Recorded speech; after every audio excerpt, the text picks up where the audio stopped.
Welcome back to my channel. എൻ്റെ പേര് സെഫീന. ഇന്ന് ഞാൻ വന്നിട്ടുള്ളത് ഒരു വൺചോ കേക്കിൻ്റെ റെസിപ്പിയുമായിട്ടാണ്. നല്ല ടേസ്റ്റി ആയിട്ടുള്ളൊരു കേക്കാണ്. ഇത് എല്ലാവരും ഒന്ന് ട്രൈ ചെയ്ത് നോക്കണം. കുറച്ച് സ്റ്റെപ്പുകൾ കൂടുതലാണെങ്കിൽ നല്ല ടേസ്റ്റി ആയിട്ടുള്ള ഒരു കേക്കാണിത്. ഞാൻ വലിയ കേക്ക് ഉണ്ടാക്കുന്ന ഒരു വ്യക്തിയൊന്നുമല്ല. ചെറിയ രീതിയിലൊക്കെയാണ് ഞാൻ കേക്ക് ഉണ്ടാക്കിയിരുന്നത് വീട്ടിലെ ആവശ്യങ്ങൾക്കൊക്കെ. പിന്നീട് ഞാൻ റീനാസ് കലവറ എന്ന ചാനൽ കാണാനിടയായി. അതിൽ 5 ബേക്കിംഗ് ക്ലാസ്സാണുള്ളത്. അത് കൃത്യമായി ഞാൻ കണ്ടു. അതിനുശേഷം ഞാൻ നല്ല പെർഫെക്റ്റ് ആയിട്ട് തന്നെ ഉണ്ടാക്കാൻ തുടങ്ങി. എൻ്റെ വീട്ടിലെ കുട്ടികളുടെ ബർത്ത്ഡേക്കും അതുപോലെ എൻ്റെ അനിയത്തിക്കും അതുപോലെ എൻ്റെ വീട്ടിലെ എൻ്റെ ആങ്ങളക്കും എല്ലാവർക്കും ഞാൻ കൊടുക്കാൻ തുടങ്ങി. അവരൊക്കെ നല്ല അഭിപ്രായമാണ് കേക്കിനെ കുറിച്ച് പറഞ്ഞത്. നല്ല ടേസ്റ്റുള്ള ഒരു കേക്ക് ആണെന്നാണ് അവരും പറഞ്ഞത്. ആദ്യമായിട്ടാണ് ഞാൻ ഈ വൺചോ കേക്ക് ചെയ്യുന്നത്. അതിൻ്റെതായ ഒരു പോരായ്മകൾ എൻ്റെ കയ്യിലുണ്ടായിരുന്നു. അപ്പോൾ എല്ലാവരും ഇതൊന്ന് ട്രൈ ചെയ്ത് നോക്കുക. ഞാൻ ഈ കാണിച്ചിട്ടുള്ള കേക്കൊക്കെ റീനയുടെ ക്ലാസ് കണ്ടതിന് ശേഷം ചെയ്തിട്ടുള്ള കേക്കുകളാണ്. വൺചോ കേക്ക് എന്ന് വെച്ചാൽ 2 ചോക്ലേറ്റ് കേക്കും വാനില സ്പോഞ്ച് കേക്കും കലർത്തി ചെയ്യുന്ന കേക്കാണ്. അപ്പോൾ ഞാൻ അതിലേക്ക് ആദ്യമായിട്ട് ചെയ്യാൻ പോകുന്നത് ചോക്ലേറ്റ് കേക്കാണ്. അതിലേക്ക് ഞാൻ എടുത്തിട്ടുള്ളത് 1 കപ്പ് മൈദയാണ്. ഇതിൽ നിന്ന് 4 ടേബിൾ സ്പൂൺ മൈദ മാറ്റിയതിന് ശേഷം അതിലേക്ക് കോൺഫ്ലവർ ചേർത്ത് കൊടുക്കുകയാണ്. മാറ്റാതെ കോൺഫ്ലവർ ചേർത്ത് കൊടുക്കാം. പക്ഷേ അത് രണ്ടും പാടെ കൂടുതലാവേണ്ടെന്ന് കരുതിയാണ് ഞാൻ അത് അങ്ങനെ ചെയ്തിട്ടുള്ളത്. നമ്മൾ കോൺഫ്ലവർ ചേർത്ത് കൊടുക്കുന്നത് എന്തിനെന്ന് വെച്ചാൽ കേക്കിന് നല്ല സോഫ്റ്റ് കിട്ടും. അതുപോലെ പെട്ടെന്ന് തന്നെ ബേക്കായി കിട്ടുകയും ചെയ്യും. ഈ ട്രിക്കും എനിക്ക് റീനയുടെ ചാനലിൽ നിന്നാണ് കിട്ടിയിട്ടുള്ളത്. എനിക്ക് നല്ല പെർഫെക്റ്റ് ആയിട്ട് തന്നെ കേക്ക് കിട്ടാറുണ്ട്. 4 ടേബിൾ സ്പൂണ് കോൺഫ്ലവർ ചേർത്ത് കൊടുത്തിട്ടുണ്ട്. 1/4 cup cocoa powder, 1 teaspoon baking powder, 1/2 teaspoon baking soda എന്ന അളവിൽ ചേർത്ത് നന്നായിട്ട് തരിച്ചെടുക്കാം. 3 പ്രാവശ്യം തരിച്ചെടുക്കണം. എന്നാലേ നമ്മുടെ കേക്ക് നല്ല പെർഫെക്റ്റ് ആയിട്ട് കിട്ടുകയുള്ളൂ. അപ്പോൾ ഞാൻ 3 തവണ തരിച്ച് വെച്ചിട്ടുണ്ട്. ഇതിലേക്ക് ആവശ്യമായിട്ടുള്ള 2 മുട്ട ഞാൻ ഒരു സ്റ്റീലിൻ്റെ ബൗളിലേക്ക് പൊട്ടിച്ചൊഴിച്ചിട്ടുണ്ട്. 1 ടീസ്പൂൺ വാനില എസൻസ് ഒഴിച്ചു കൊടുക്കുക. മുട്ടയുടെ സ്മെല്ല് അല്പം പോലും ഇല്ലാതിരിക്കാൻ ആദ്യം തന്നെ വാനില എസൻസ് ഒഴിച്ചു കൊടുത്താൽ മതി. എന്നാൽ മുട്ടയുടെ സ്മെല്ല് ഉണ്ടാവില്ല. ഇനി നമുക്കിത് ബീറ്റ് ചെയ്തെടുക്കാം. ഇതിലേക്ക് 3/4 കപ്പ് പഞ്ചസാര പൊടിച്ചതാണ് ഞാൻ എടുത്തിട്ടുള്ളത്. അത് കുറേശ്ശെ ആയിട്ട് ചേർത്ത് ബീറ്റ് ചെയ്തെടുക്കാം. ഇപ്പോൾ പഞ്ചസാര പൊടിച്ചത് മുഴുവനായിട്ട് ഞാൻ ചേർത്ത് കൊടുത്തിട്ടുണ്ട്. ഇനി ഇത് നല്ല പോലെ ബീറ്റ് ചെയ്തെടുക്കാം.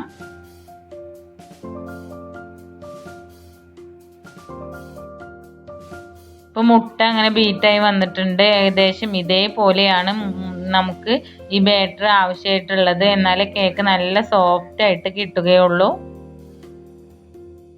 2 ടേബിൾ സ്പൂണ് സൺഫ്ലവർ ഓയിൽ ഒഴിച്ചു കൊടുക്കുക. അല്പം ഉപ്പും ഇട്ട് കൊടുക്കുക. നന്നായിട്ട് മിക്സ് ചെയ്ത് കൊടുക്കുക. വലിയ സ്പീഡിൽ ചെയ്യരുത്, ചെറുതായി ചെയ്യുക. ഇനി നമ്മൾ തരിച്ച് വെച്ചിട്ടുള്ള ഡ്രൈ ഇൻഗ്രീഡിയൻസ് കുറേശ്ശെ ആയിട്ട് ഇട്ട് ഒന്ന് മിക്സ് ആക്കി കൊടുക്കാം. ഇതുപോലെയാണ് മിക്സ് ആക്കി കൊടുക്കേണ്ടത്. ഡ്രൈ ഇൻഗ്രീഡിയൻസ് മുഴുവനായിട്ട് ഇട്ട് കൊടുത്തിട്ടുണ്ട്. 1/4 കപ്പ് പാൽ ഒഴിച്ച് ഒന്ന് മിക്സ് ആക്കി കൊടുക്കുക. ഈ ഒരു കുക്കറിലാണ് ഞാൻ കേക്ക് ബേക്ക് ചെയ്യാനായിട്ട് പോകുന്നത്. ബട്ടർ പേപ്പർ എല്ലാം ഞാൻ നേരത്തെ തന്നെ റെഡിയാക്കി വെച്ചിരുന്നു. ഇതിലേക്ക് നമ്മുടെ ഈ ബാറ്റർ മുഴുവനും ഒഴിച്ചു കൊടുക്കാം. അപ്പോൾ ഞാൻ മുഴുവനും ഒഴിച്ചു കൊടുത്തിട്ടുണ്ട്. ഇതൊന്ന് ടാപ്പ് ചെയ്ത് കൊടുക്കാം. ഇത് ഗ്യാസിലാണ് ഞാൻ ചെയ്തെടുക്കുന്നത്. അടിയിൽ ഒരു പഴയ അലുമിനിയം പാത്രം വെച്ച് മേലെ കുക്കർ വെച്ചിട്ടുണ്ട്. അതിൻ്റെ വെയിറ്റ് ഊരിയിട്ടാണ് ഞാൻ വെച്ചിട്ടുള്ളത്. ഇനി ഒരു 25 മിനിറ്റ് കഴിഞ്ഞിട്ട് നമുക്കൊന്ന് തുറന്ന് നോക്കാം. ചോക്ലേറ്റ് കേക്ക് ബേക്കാവുന്ന സമയം കൊണ്ട് നമുക്ക് വാനില സ്പോഞ്ച് കേക്ക് ഉണ്ടാക്കാം. അതിനായിട്ട് 1 കപ്പ് മൈദപ്പൊടി ഞാൻ ഇട്ട് കൊടുക്കുന്നുണ്ട്.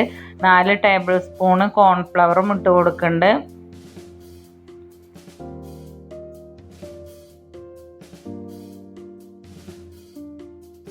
ഒരു teaspoon baking powder, 1/2 teaspoon baking soda ഇട്ട് കൊടുക്കാം. നന്നായിട്ട് തരിച്ചെടുക്കാം. 3 പ്രാവശ്യം തരിച്ചെടുക്കണം. ഞാൻ 3 പ്രാവശ്യം തരിച്ചെടുത്തിട്ടുണ്ട്. ചോക്ലേറ്റ് കേക്ക് ബേക്ക് ചെയ്യാൻ വെച്ചിട്ട് 15 മിനിറ്റായി. ഞാനിതൊന്ന് കുത്തി നോക്കുന്നുണ്ട്. ഇതിൻ്റെ മുകളിലൂടെ ഇറക്കി കൊടുക്കുകയാണ് ചെയ്യുന്നത്. കുറച്ചും കൂടി ആവാനുണ്ട്. ഒരു 5 മിനിറ്റും കൂടി കഴിഞ്ഞിട്ട് തുറന്ന് നോക്കാം. ഇത് തുറന്ന് നോക്കുകയാണെങ്കിൽ ഇത് സ്പോഞ്ച് താന്ന് പോവാനായിട്ട് സാധ്യത ഉണ്ട്. ഇപ്പം ഏകദേശം 20 മിനിറ്റ് ആയിട്ടുണ്ട്. നമുക്കിതൊന്ന് തുറന്ന് നോക്കാം. ഇപ്പം നല്ല ഇതായി തന്നെ കിട്ടിയിട്ടുണ്ട്. ഒട്ടും അടിയിലൊന്നും പിടിക്കാതെ നമുക്ക് ഇത് കിട്ടിയിട്ടുണ്ട്. ഒന്ന് ആവി പോയതിന് ശേഷം നമുക്കിതിൻ്റെ ബട്ടർ പേപ്പർ ഊരിയെടുക്കാം. ഇപ്പോൾ ഒന്ന് തണുത്ത് വന്നിട്ടുണ്ട്. ഇതിൻ്റെ ബട്ടർ പേപ്പർ മാറ്റാം. അടിവശത്ത് ഒന്നും പിടിച്ചിട്ടില്ല, നിങ്ങൾക്ക് കാണാൻ പറ്റുന്നുണ്ടാവും. നല്ല സ്പോഞ്ചായിട്ടുള്ള കേക്ക് തന്നെയാണ്. കൂടുതലായിട്ട് ഇത് താത്തി കൊടുത്തിട്ടുണ്ടെങ്കിൽ ചൂടാണ്, അപ്പോൾ മുറിഞ്ഞു പോകും. വാനില സ്പോഞ്ച് കേക്കിന് 2 മുട്ടയാണ് എടുത്തിട്ടുള്ളത്. അതിലേക്ക് ബീറ്റ് ചെയ്യുന്നതിന് മുമ്പായിട്ട് തന്നെ 1 ടീസ്പൂണ് വാനില എസൻസ് ചേർത്ത് കൊടുക്കാം. ഇനി നന്നായിട്ട് ബീറ്റാക്കി എടുക്കാം. 3/4 കപ്പ് പഞ്ചസാരയാണ് ഞാൻ എടുത്തിട്ടുള്ളത്. അത് കുറേശ്ശെ ചേർത്ത് കൊടുക്കാം. അപ്പോൾ നല്ല പോലെ ബീറ്റായി വന്നിട്ടുണ്ട്. ഇതുപോലെയാണ് നമുക്ക് ബീറ്റായി കിട്ടേണ്ടത്. 1 ടേബിൾ സ്പൂണ് സൺഫ്ലവർ ഓയിലും അല്പം ഉപ്പും ചേർത്ത് ബീറ്റർ ഓണാക്കാതെ ഒന്ന് മിക്സ് ആക്കി കൊടുക്കാം. ബീറ്റർ കൊണ്ട് തന്നെയാണ് ഞാൻ ഡ്രൈ ഇൻഗ്രീഡിയൻസ് മിക്സ് ആക്കി കൊടുക്കുന്നത്. അത് കുറേശ്ശെ ഇട്ട് ഒന്നിലിട്ടൊന്ന് മിക്സ് ആക്കി എടുക്കാം.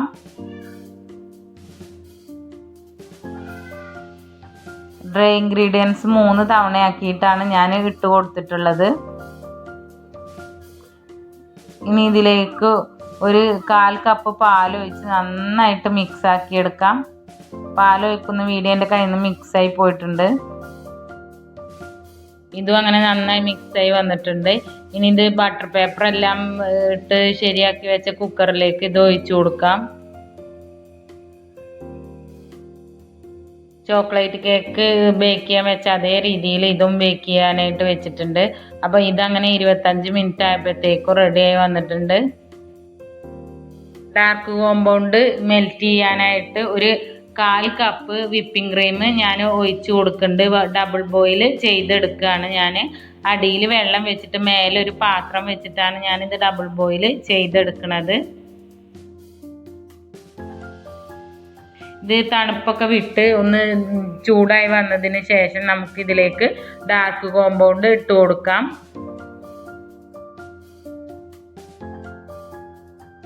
ഇതങ്ങനെ ചൂടായി വന്നിട്ടുണ്ട്. ഇതിലേക്ക് നമ്മുടെ ഡാർക്ക് കോമ്പൗണ്ട് ഇട്ട് കൊടുക്കാം.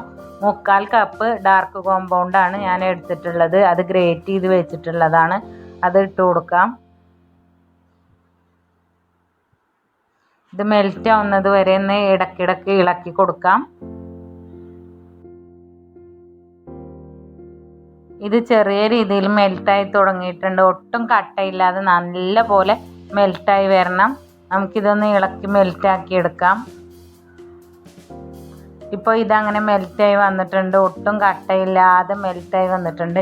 ഈ ഒരു രീതിയിലാണ് നമുക്ക് ആവശ്യം. ഇനി തീ ഓഫ് ചെയ്ത് കൊടുക്കാം. ഇനി ഇത് തണുക്കാനായിട്ട് മാറ്റി വെക്കാം.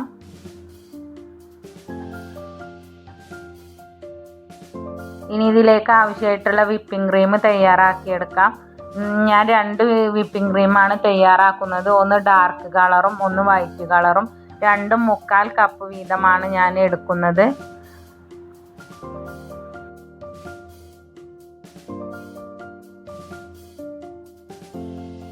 ഇനി നമുക്ക് വിപ്പിംഗ് ക്രീം ബീറ്റാക്കി എടുക്കാം. ക്രീമും വെള്ള പാത്രവും വെള്ള ആയതുകൊണ്ട് നിങ്ങൾക്ക് കാണാനായിട്ട് ബുദ്ധിമുട്ടുണ്ടാവും. ഹൈ സ്പീഡിൽ ഇട്ടാണ് ഞാനിത് ബീറ്റ് ചെയ്തെടുക്കുന്നത്.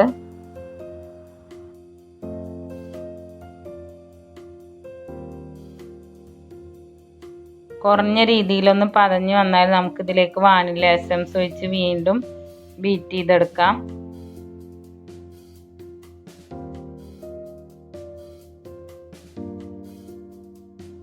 നല്ല രീതിയിൽ ബീറ്റായി വന്നിട്ടുണ്ട്. ഇനി ഇതൊന്ന് നേരത്തെ തയ്യാറാക്കി വെച്ചിട്ടുള്ള ചോക്ലേറ്റ് ഗനാഷ് ഇതിലേക്ക് ഒഴിച്ചു കൊടുക്കാം.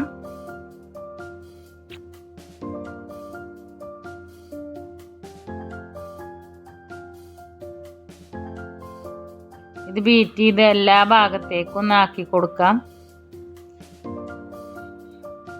അങ്ങനെ ഇത് റെഡി ആയിട്ടുണ്ട്. അടുത്തതായിട്ട് നമുക്ക് വെള്ള വിപ്പിംഗ് ക്രീം തയ്യാറാക്കാം. അതിന് 3/4 കപ്പ് വിപ്പിംഗ് ക്രീം തന്നെയാണ് എടുക്കുന്നത്. അത് നന്നായിട്ട് ബീറ്റ് ചെയ്തെടുക്കാം.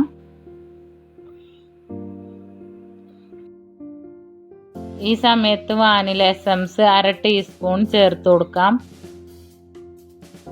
ഈ സമയത്ത് 2 ടേബിൾ സ്പൂണ് പഞ്ചസാരയും കൂടെ ചേർത്ത് കൊടുക്കുന്നുണ്ട്. അങ്ങനെ വൈറ്റ് ക്രീം റെഡിയായി വന്നിട്ടുണ്ട്. ഇനി നമുക്ക് കേക്ക് തയ്യാറാക്കാൻ തുടങ്ങാം.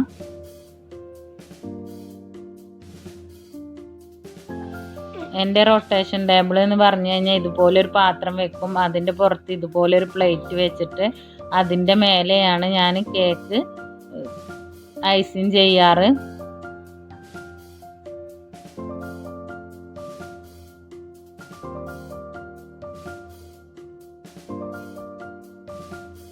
പിന്നെ ഞാൻ കേക്ക് ഐസിങ് ചെയ്യാനായിട്ട് എടുക്കുന്നത് ഒരു ATM കാർഡിൻ്റെ അതുപോലെ ഒരു വിസിറ്റിംഗ് കാർഡാണ്. ATM കാർഡിൻ്റെ അത്രയും വിലയില്ലാത്തൊരു കാർഡാണിത്. ഇതുകൊണ്ട് നല്ല പെർഫെക്റ്റ് ആയിട്ട് തന്നെ എനിക്ക് ഐസിങ് ചെയ്യാൻ പറ്റാറുണ്ട്.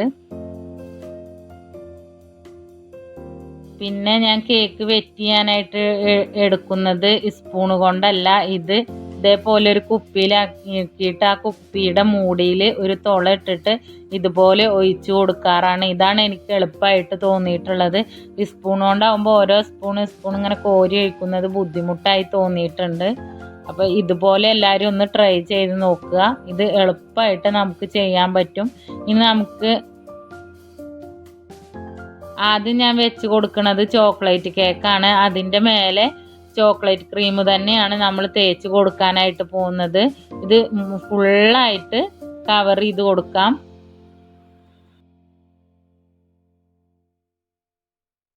അടുത്തതായിട്ട് വൈറ്റ് വെച്ച് കൊടുക്കാം. ഇനി അതൊന്ന് വെറ്റ് ചെയ്ത് കൊടുക്കാം.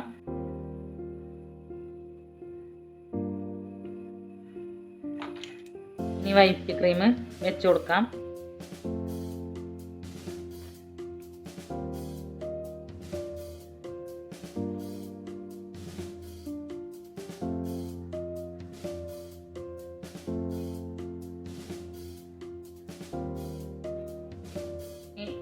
ഡാർക്ക് സ്പോഞ്ച് വെച്ച് കൊടുക്കാം.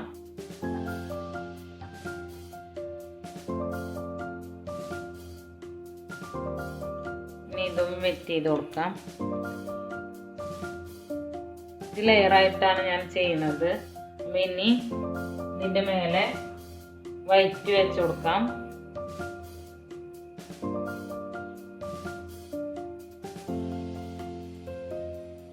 നമുക്കിതൊന്ന് വെറ്റ് ചെയ്ത് കൊടുക്കാം.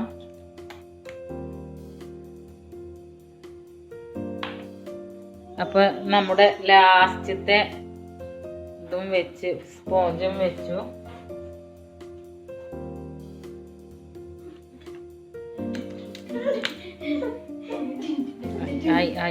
സൈഡൊക്കെ ഒന്ന് ലെവലാക്കി കൊടുക്കാം.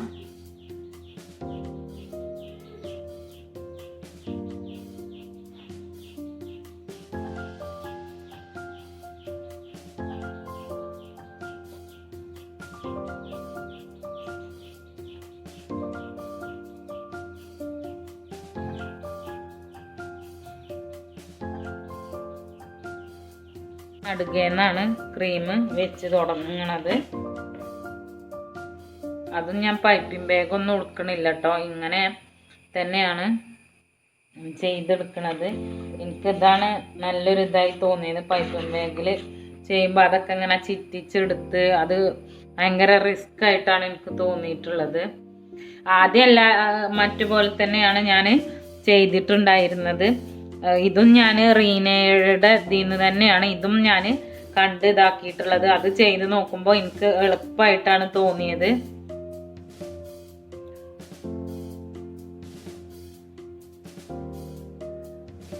ആക്കിയിട്ടുണ്ട്. ഇനി ഒന്നും കൂടെ ഇതാക്കാനുണ്ട്. അത് ഞാൻ വെള്ളത്തിൽ മുക്കിയാണ് മിക്സാക്കി എടുക്കാറുള്ളത്. എല്ലാത്തിനും ഞാൻ ഇത് തന്നെയാണ് ഉപയോഗിക്കാറുള്ളത്. വേറെ ഒന്നും തന്നെ ഉപയോഗിക്കാറില്ല. അപ്പോൾ നമ്മുടെ കേക്ക് അങ്ങനെ ഈ പണി ഫിനിഷ് ആയിട്ടുണ്ട്. ഇനി 2 മണിക്കൂർ കഴിഞ്ഞിട്ടാണ് നമ്മൾ ഇതിൻ്റെ മേലെ ഡെക്കറേറ്റ് ചെയ്യാൻ പോണത് ഗണാശ ഒഴിച്ചിട്ട്. ഇത് നമുക്ക് ഫ്രിഡ്ജിൽ വെക്കാം, ഫ്രീസറിലല്ല അടിയിലാണ് വെക്കണത്. വൈറ്റ് കോമ്പൗണ്ട് മെൽറ്റ് ചെയ്യാനായിട്ട് ഞാൻ ഒരു 1/4 കപ്പ് വിപ്പിംഗ് ക്രീമാണ് ഒഴിച്ചു കൊടുത്തിട്ടുള്ളത്. അതൊരു സ്റ്റീൽ പാത്രത്തിലാണ് ഞാൻ വെച്ച് കൊടുത്തിട്ടുള്ളത്. അപ്പോൾ ഇനി ഇത് ഒന്ന് ചൂടായതിന് ശേഷം പിന്നെ നമുക്ക് കോമ്പൗണ്ട് ഗ്രേറ്റ് ചെയ്തത് ഇട്ട് കൊടുക്കാം. അപ്പോൾ ഇത് ചൂടായിട്ടുണ്ട്. ഇതിലേക്ക് വൈറ്റ് കോമ്പൗണ്ട് ഗ്രേറ്റ് ചെയ്തത് ഇട്ട് കൊടുക്കാം. 1 കപ്പാണ് ഞാൻ എടുത്തിട്ടുള്ളത്.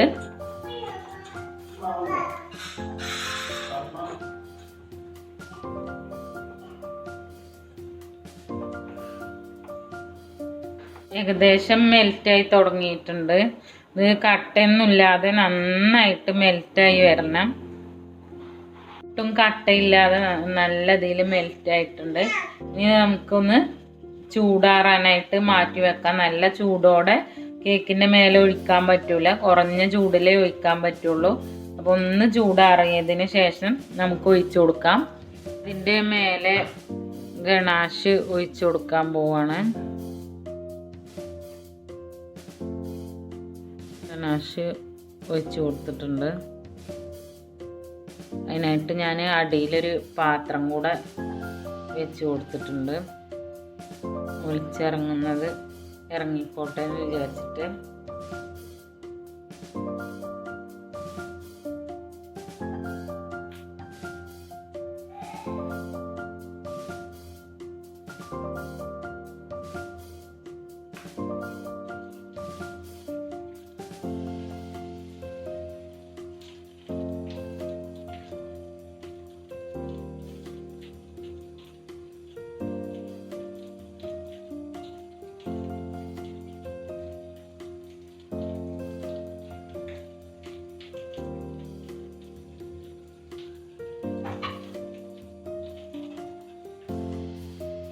ഞാൻ ഡാർക്ക് ഒഴിച്ചു കൊടുത്ത് കൈകൊണ്ട് ചെറിയ വർക്കൊക്കെ ചെയ്തിട്ടുണ്ട്.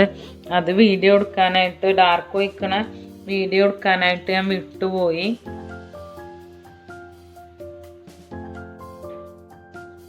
അപ്പോൾ നമ്മുടെ വൗച്ചോ കേക്ക് അങ്ങനെ റെഡി ആയി വന്നിട്ടുണ്ട്. എല്ലാവരും ഒന്ന് ട്രൈ ചെയ്ത് നോക്കുക. ഇത് മുറിച്ച് നോക്കാം. രാവിലെയാണ് ഞാൻ മുറിച്ച് നോക്കണം. അപ്പോൾ രാത്രിയാണ് ഞാൻ ഈ ഡെക്കറേറ്റൊക്കെ ചെയ്ത് വെച്ചിട്ടുള്ളത്. ഞാൻ ആദ്യമായിട്ടാണ് ഈ ഒരു കേക്ക് ചെയ്യുന്നത്. അതിൻ്റെതായ പോരായ്മകളുണ്ട്. എന്നാലും രാവിലെ ഒന്ന് നോക്കി നോക്കാം.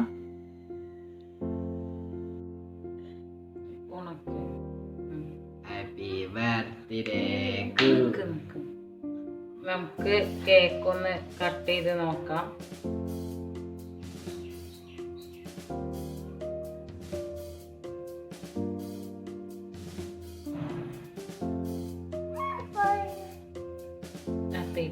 എൻ്റെ മോളാണ് കേട്ടോ മുറിക്കണം. ഒക്കെ കേക്ക് മുറിച്ച അപ്പം തന്നെ ഹാപ്പി കൂയു എന്ന് പറയണം. ഹാപ്പി കൂയു, ഹാപ്പി ബർത്ത്ഡേ ടു യു എന്നാണ് അവൾ ഉദ്ദേശിച്ചത്.